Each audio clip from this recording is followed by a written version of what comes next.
Halo, saya Devira Mutiara Sekarani bersama kelompok saya Mariska Galuh, Rafika Imaniar Nugraha, dan Ajeng Aprilia Muktifani.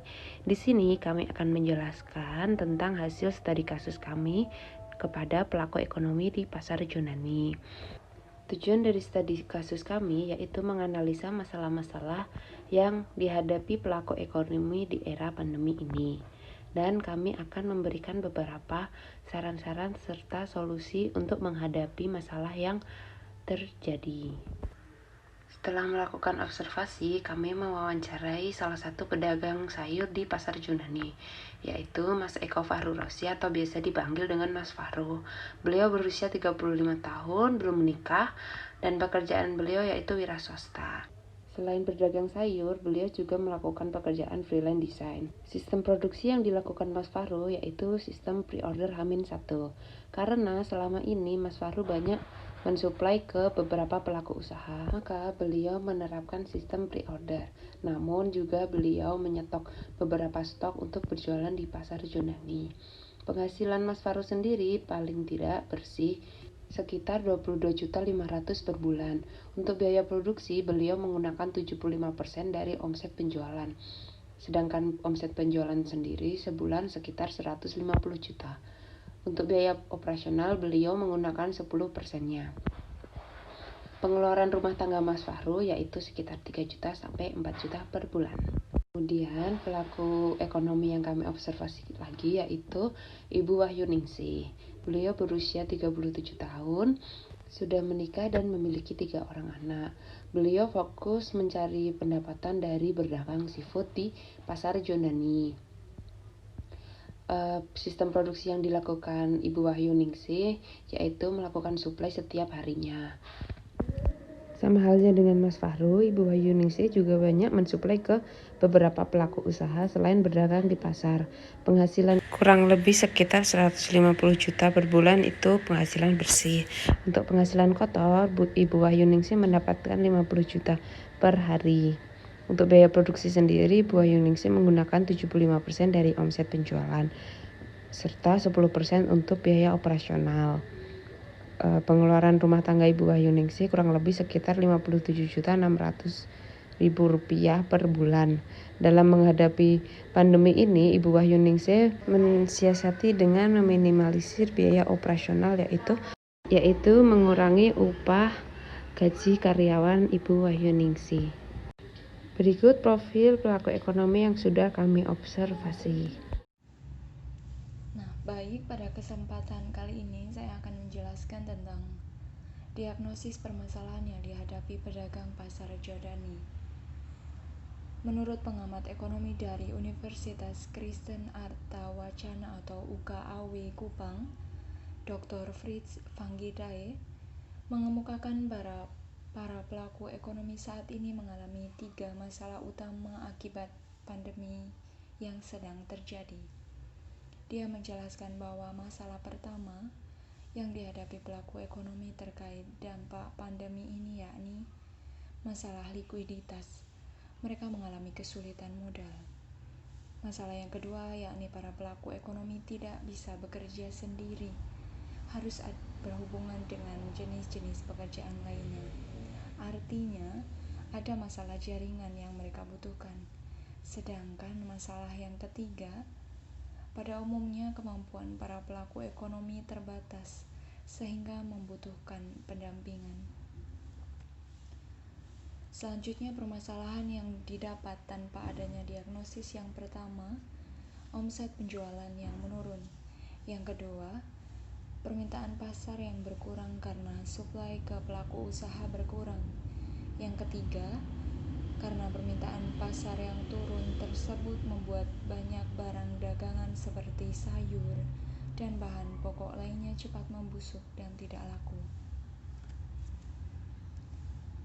Permasalahan yang didapatkan setelah dilakukan diagnosis ini, yang pertama, memang benar omset penjualan menurun karena berkurangnya aktivitas jual beli di pasar akibat dari pembatasan sosial. Karena menurunnya omset ini membuat perputaran uang modal terhambat dan malah lebih buruknya lagi, tidak ada perputaran uang modal sama sekali karena tidak ada uang yang masuk. Yang kedua, permintaan pasar berkurang karena suplai ke pelaku usaha juga berkurang, sejalan dengan berkurangnya relasi atau jaringan, yang disebabkan banyak pelaku usaha yang mengalami kesulitan pemasaran dan pengelolaan uang, sehingga banyak yang memutuskan untuk gulung tikar atau berhenti berjualan beberapa waktu. Yang ketiga, karena permintaan pasar yang turun tersebut membuat banyak barang dagangan seperti sayur dan bahan pokok lainnya cepat membusuk dan tidak laku. Banyaknya pedagang yang kebingungan dalam mengatasi masalah tersebut. Banyak dari mereka yang membutuhkan pendampingan guna mengembangkan potensi diri agar bisa mengolah atau menjual komoditas lain yang meminimalkan resiko kerugian. Nah, kesimpulan dari diagnosis permasalahan yang dihadapi pedagang, yaitu dari hasil diagnosis menggunakan pendapat ahli tersebut dapat disimpulkan bahwa permasalahan di pasar tradisional di berbagai daerah hampir sama dan membutuhkan bantuan dari kita semua. Permasalahan yang dihadapi pedagang di pasar yang ditimbulkan karena pandemi ini juga terjadi karena banyak pembeli yang biasanya rutin beli di pasar juga mengalami kesulitan ekonomi. Kesulitan ini tak hanya dialami oleh beberapa sektor, namun dari banyak sektor, terutama sektor rumah tangga. Masyarakat kita saat ini seperti dituntut untuk selalu inovatif agar bisa bertahan hidup. Semoga pemerintah lebih memperhatikan rakyat kecil dan keadaan ini lekas pulih. Saya akan menjelaskan analisis sebab permasalahan. Pengaruh yang paling dirasakan oleh pedagang di pasar tradisional Rejundani adalah pemberlakuannya kebijakan social distancing. Akibatnya beberapa pedagang kebingungan dan pemasukan terancam defisit parah. Selanjutnya, dampak permasalahan, pasar menjadi sepi, daya beli masyarakat menurun, distribusi bahan juga terhambat.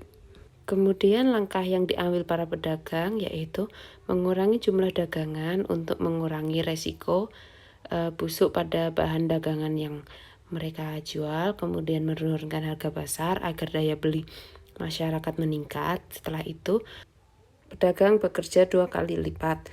Untuk meminimalisir biaya operasional, banyak pedagang yang memutuskan untuk merumahkan karyawan mereka. Di era pandemi saat ini, banyak sekali bidang usaha yang terkena imbas penurunan penghasilan, baik dari segi usaha kecil, menengah, ataupun besar. Permasalahan yang dihadapi pun kebanyakan hampir sama, yaitu penurunan jumlah konsumen dan penyuplai. Apa masalahnya? Baik penjual ataupun pembeli dilanda krisis pendapatan, maupun penyuplai kekurangan modal dikarenakan pedagang yang mereka suplai pun terkena efek kurangnya jumlah pembeli. Pada saat seperti ini, mencoba berbagai macam jenis inovasi sangat diperlukan. Pada narasumber, kami menawarkan 2 pilihan.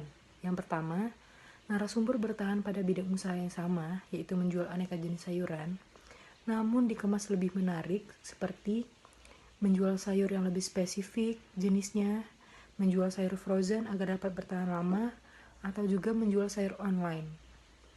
Dan yang kedua, jika narasumber memilih berubah haluan ke bidang usaha yang lebih digemari pada pandemi saat ini, narasumber harus pintar melihat pasar dan peluang.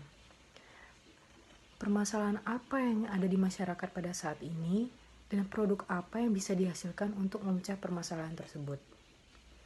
Di era pandemi ini, inovasi harus terus berjalan agar terciptanya peluang usaha serta mempertahankan usaha apapun yang bisa dijalankan agar roda ekonomi tetap berjalan. Sekian presentasi dari kami, berikut ada tanggapan dari pelaku ekonomi yang kami observasi, yaitu Mas Eko Fahru Rozi.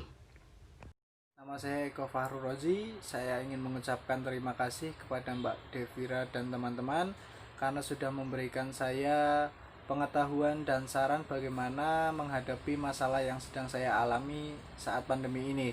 Saya akan coba menerapkan saran tersebut dan semoga saran tersebut bisa bermanfaat bagi saya. Dan sekali lagi saya ingin mengucapkan terima kasih.